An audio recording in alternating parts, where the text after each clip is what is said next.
What do you think when you see something like that? I think it's it's cool. It's something you don't see every day. And it's I don't know. It's just I guess it's cool. Do you want one of those? Do I want one of those? No. You're officially number 14 now, by the way, in the NFL. No comment. How do you get past the monotony, the grind, where you really can get better each day? Yeah, I think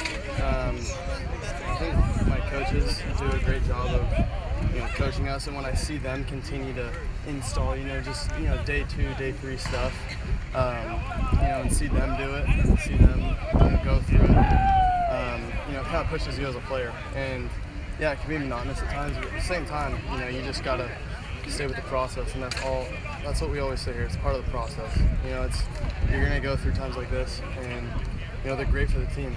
And the court, we're not trying to say that the quarterbacks are struggling, and we are. And it's part of the process, and we can never change the past, but we can change the future. So that's just how we're gonna look at it, and we're gonna continue to grow and get better, and that's what camp's about. Did you come into this season with, obviously you've talked about the high expectations, Yeah. that you have bigger expectations on yourself. Are you a goal-setting guy in terms of, hey, I want to read this better, or I want to be better in this area?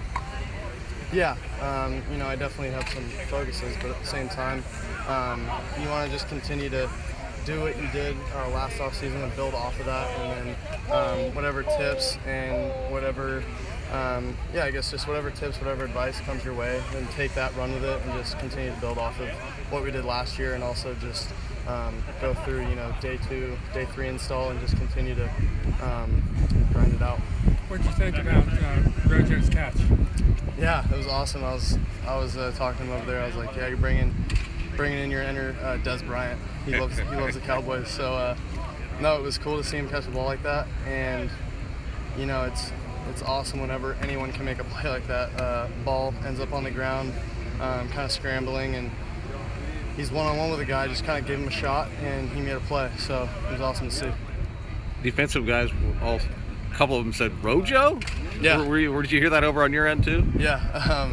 He's not known as a pass catcher. Yeah. We all know that, but he's definitely worked his tail off in the off season. Catching balls, whether it's on the jug machine or text me, hey, let's go get a couple. And I think that's what makes him so great, is he can go through the grind, and he really focuses on stuff that he's not great at. We all know he's great at finding holes and exploding through them, and scoring touchdowns on the rush, obviously. But if he can become a better pass catcher, which obviously he has been, then the sky's the limit for him.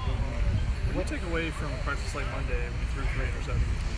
Yeah, you just look at the film, get better, and that way. But you always, those are the things that you have to look at to continue to grow. And that's when we say go through trust the process. That's part of it. And I wasn't going in that day planning on throwing 3 interceptions, but it's what it is. And I looked at the film, got better from it, and my last 2 practices have been my best so far. So I'm just going to continue to grow off of that. You haven't thrown that many passes to Joseph Lewis or Randall Grimes Right. yet, but do you have any thoughts on those 2 guys early on here? Yeah, they're great athletes. They're incredible athletes. They're continuing to learn the playbook, getting the signals down, and all that kind of stuff. So, the more and more reps they get, the better they're going to be, and that's how it was for me. They're just going to continue to get better, and that's all that you can really ask of them right now. What are you trying to build with the receivers in your 7-on-7 periods? Yeah, just chemistry. You're always looking to build chemistry, and we have a lot of routes where it's option routes. Guys are kind of based on the defense, based on leverage, coverage. Guys are able to do kind of what they want and find the open graphs. And I think that's what's really cool about our offense.